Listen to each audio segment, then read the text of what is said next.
Oh, here we are. Hello, everyone. Welcome to my little chats, Interpreting Tradition. You have lots of things there.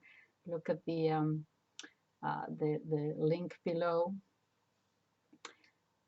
As I said yesterday, I started to chat a little bit about whatever comes to my mind, and I thought I don't know whether this is going to work. Uh, but anyway, I it seems that people are watching it. So I'm going to continue for a little while. Um, I mentioned a book by Dostoyevsky yesterday, The House of the Dead, and I'm just going to continue with Dostoyevsky today, just one more time, with another book, a short story. I'm going to tell you two stories today. They both deal with the same theme, but they end up differently. Okay, first story. This is a short story by Dostoevsky. Okay, so he was writing in the 1860s, I think, this particular story. And you may read it. It's called An Unpleasant Predicament. It has had many translations. Sometimes it's translated, the latest is A Nasty Business, but I prefer the older translations. They carry something that newer English versions seem to lack for me. But anyway, more modern language and so on. I prefer a little bit more old-fashioned language because it carries something of the time, as it were. Anyway, this is the story. It's an aristocrat, a member of the gentry, imbued with the spirit of the age in Russia in the 1860s, and that is with the ideas of the French Revolution, liberté, égalité, fraternité, okay, and he was one of those progressive liberals. Okay, so anything Russian was old-fashioned peasants, serfs, and so on. No, he was, one of those moderns, as we call them. All right. So anyway, he believes in equality for all. Oh yes, and he is going to a party this particular night, and he's not his driver, but the driver of the carriage asks him that day if he could have a few hours off because his cousin somewhere is getting married and so on. And he says, well, of course not. No, I am expected at this gathering of people and so on. So he says, no, he can't go. So he goes to this party, this get together of excellencies and aristocrats and so on. He gets a little bit drunk. He decides to go back home and he finds that the carriage is not there. It's a long story. He didn't actually go to the wedding that he hadn't been allowed to go, the driver, but he's not there. And so his immediate reaction is, how can he not be here? He obviously disobeyed me. How many lashes is that? 100? 150? That is his immediate reaction, you see. Even though he believes in égalité. Anyway, so he decides to walk. It's a fine night and he doesn't live very far anyway, so he decides to walk home. As he's walking, he hears from somewhere not far away music and people dancing and laughing and enjoying themselves and so on. And he asks a policeman there, what is happening there? And he says, oh, it's so-and-so. He's getting married today. And he says, oh, so-and-so, I believe he remembers the name. He knows that he works in his department, in his building. He's a porter or someone like that, a lower person in the scale of things. But he does remember the name. He says, yeah, well, perhaps I'll go in and congratulate him, because after all, even though I'm an aristocrat, I believe in equality, and I will just go there and show them that I'm one of them.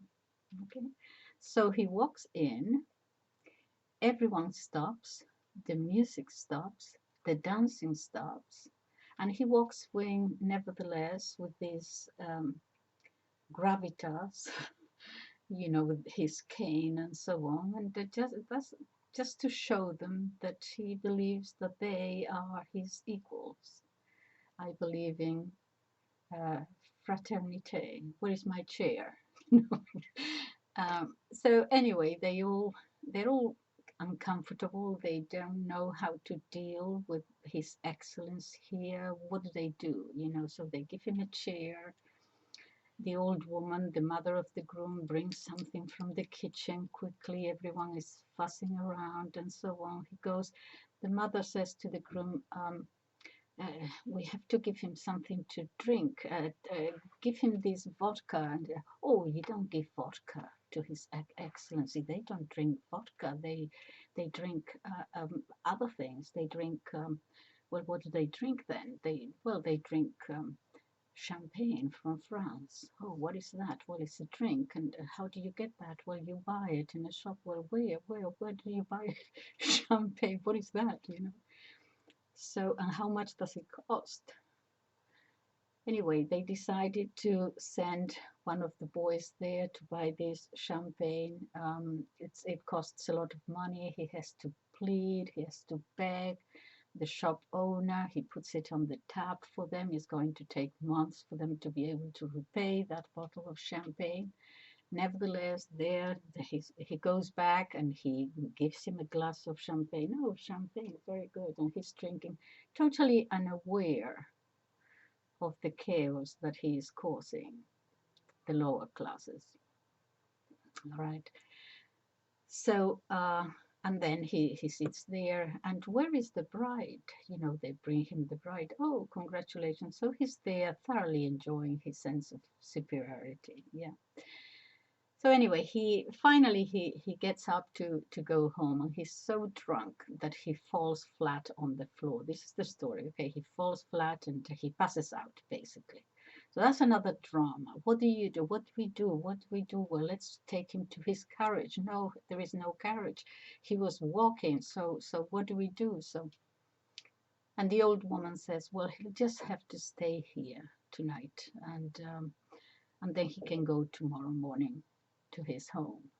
Well, there is one problem, and that is that there is only one good bed in the house, okay? And that bed was specially made up with special linens and everything for the couple, for the young bride and groom who got married that day. So they have to give up that bed, that special bed, to His Excellency to sleep in. Where does the bride and the groom sleep? Well, they have to make up a sort of a bed, but you don't want a newly married couple to sleep on the floor. So they make up a bed of tables, low tables, and put a mattress there, and just to make it sort of look more like a bed. I mean, it's absolute chaos the way he describes it. And okay, so everyone is in their beds now. And an hour into the night, there is a huge bang and noise and everything, and the married couple fell off the bed, which was a mattress on top of tables, and they just fell down to the ground. So everyone comes rushing in. They're terribly embarrassed. The bride doesn't want to say anything. She's looking down. She's embarrassed. She just runs out of the house. She doesn't want to deal with it. And the poor groom is there looking down, embarrassed, a little bit ashamed, and so on. All right, another drama. The other drama is that His Excellency is in his bed, in the good bed, but he's continuously vomiting and throwing up and needing to go to the bathroom, and the old woman spends the whole night tending to him, cleaning up and all that sort of thing. In the morning, he gets up, he has an idea that perhaps he got drunk, that perhaps he passed out. He's a little bit embarrassed, but he's not going to apologize to anybody. He just gets up and says, well, thank you very much, and walks off. As he is walking home, he's thinking, now something happened here. I might have embarrassed myself. That means that the groom, this young guy, I'll have to get rid of him because he saw me drunk. And I don't want to have to look at him every day as I come in or go out of the building to remind me of this.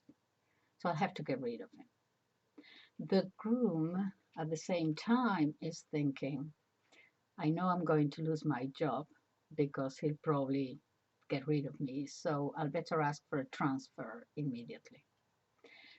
A week after, His Excellency says, so where is so-and-so? Oh, he's asked for a transfer to another town. Oh, good. Okay. So now he's pleased he doesn't have to deal with that situation. And the groom had to move to another town. They didn't have any money. They had to borrow money to move the few pieces of furniture and so on. You get the story. Dostoyevsky's point here is that this perhaps hypocrisy, he's dealing with the hypocrisy of the wealthy. When they say, oh, yes, of course we're equal, my dear. Okay. And they are totally unaware. He was totally unaware of the suffering that he had imposed on people who were just there celebrating a wedding, singing and dancing and happy, and the chaos he brought because of his self-love, because of his I believe in equality kind of thing. You get the idea. Okay. So Dostoevsky is trying to remind us of, as I said, of the hypocrisy of those who in theory believe this, in practice they might cause suffering to those more vulnerable. And this is the point, that they are not aware of it, that their virtue may cause suffering in others, and they're not aware of it. When I was reading this story, and this is my second story, when I was reading this story, it brought to mind something that happened to me when I was a child. I hadn't thought about it. It was at the back of my mind. It wasn't that it was there or that I was thinking about it, but it took me back immediately, reminded me of this incident. I was about, I don't know, 8, something like that. And as I told you, it was an orphanage. Okay, so one day this nun said that these wonderful girls from the Sacred Heart School were coming to visit us. Sacred Heart was perhaps the wealthiest. It was for the private school for wealthy kids and so on. And she said that they were coming to visit us, and they were coming to sing and dance for us. And we thought, oh, okay. All right. So we were all taken to this room, and we all sat down, and these beautiful girls came in with guitars and everything. And they looked so different to us. It was the first time that I had seen people looking so different to us. They all had different clothes. I had never experienced people having different clothes. I had never seen it. So that was an eye-opener. And they all had, they were all much taller than we were. They all look much more beautiful for sure. And they had long hair, short hair, different, their hair like this, blonde hair. And we had never seen anything like that. They looked very different. And we were looking at them in awe, sort of, my goodness. And then they brought their guitars and they started singing for us. Da, da, da. And we were all there listening. And then the nun said, oh, and after they finished singing songs for us, the nun said, sister said, and they brought some biscuits, some cookies for all of us. And they had all these wonderful boxes. And sister went around just for us to pick one or two biscuits from the box, and she went around everybody, and we were all, and it was, I don't know whether it was the first time that we had biscuits, but I think it was, because I remember with my mind's eye, I remember the reaction of the girls eating the biscuits and ooh, and we couldn't have had biscuits many times. So anyway, so the sister was taking the biscuits around, and then she came to me, and I said, no, thank you. Go on, take one, take it. And I said, no. And sister looked at me, and I looked at sister. I couldn't quite, if she asked me for an explanation, I wouldn't have been able to give it, but I just felt something that forced me to say no for some reason. And then she looked at me, and then she didn't insist. She just went ahead with the other girls. All right, so why did I say no? I know what you're thinking. You think it was out of pride, right? That I was too proud to say. I can absolutely assure you that it was not pride. And this is my point, because I remember it. Okay, it was not, no. It was that I felt a little bit offended by it. I felt, how can I explain it? It wasn't a question of pride. It was more a question of dignity. Because my explanation now is that however sort of low you are down the ladder and so on, you retain a certain dignity, and if that is taken away, you're still a human being and you still feel that hurt, It was not pride, it was that I felt that my dignity as a human being, I wouldn't have been able to put it in these words, but I that is what it was. Anyway, so that was that. And then sister said, okay, well, they know how to play handball. We used to play a game. It was like handball, something like that. And they could play too. So would they agree, she asked them, to play a game with us? Yes. So we had two teams and we started playing ball. And we were really good because we were tomboys. We would fall down, scrape our knees. It didn't matter. I mean, just got up and kept running, These girls were, they were really bad at it, okay? They were, it looked as if they were running, wearing high heels or something. I'm sure they were not wearing high heels. I don't remember, but they couldn't run. They couldn't run. The ball would come. Ooh.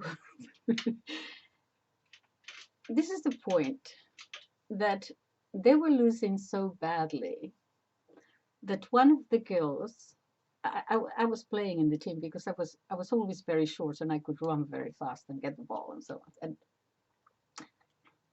she called us all, the captain of the team, and said, "Look, why don't we pretend to lose? Why don't we just make them win the game? After all, you know, they came here, they sang a song for us with the guitars, and they brought us biscuits and so on. Why don't we just kind of let them win?" And we said, yeah, yeah. So we let them win, and they won. And this is my point.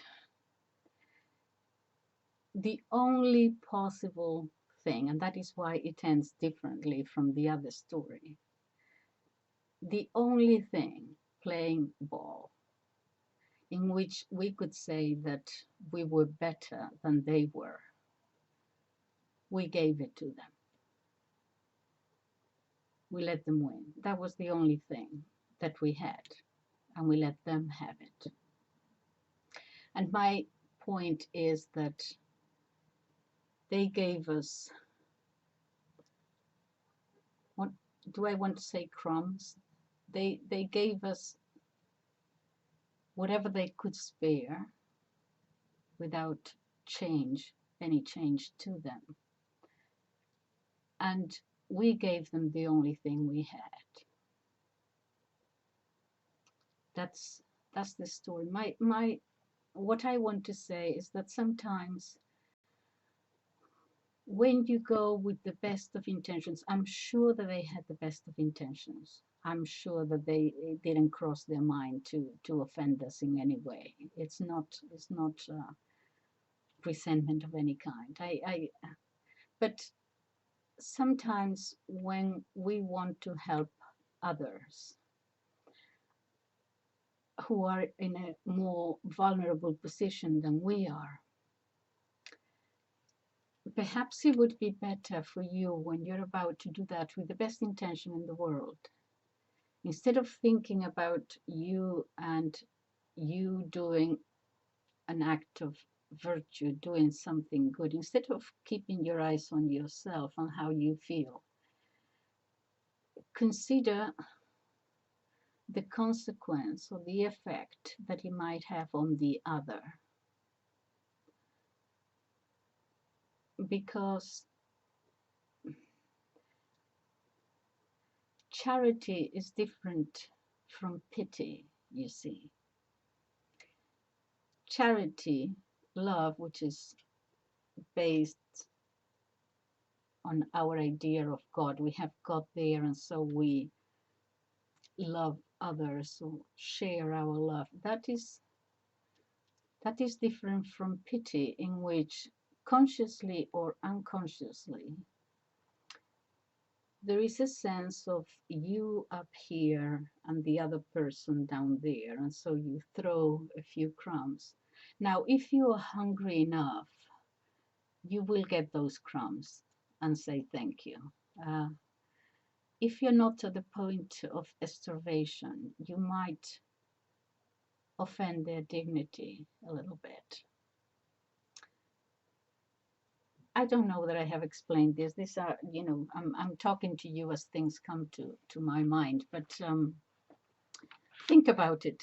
You will come to your own conclusions. But, you know, funny enough, I've come across a quote from, this is Balzac, the French writer. And he's talking a little bit about the same thing. And he says, "I have often observed that while a charitable act may do no harm to the benefactor, it is death to the one who receives it." And I would change and say, instead of a charitable, because we use the word charity sometimes to just mean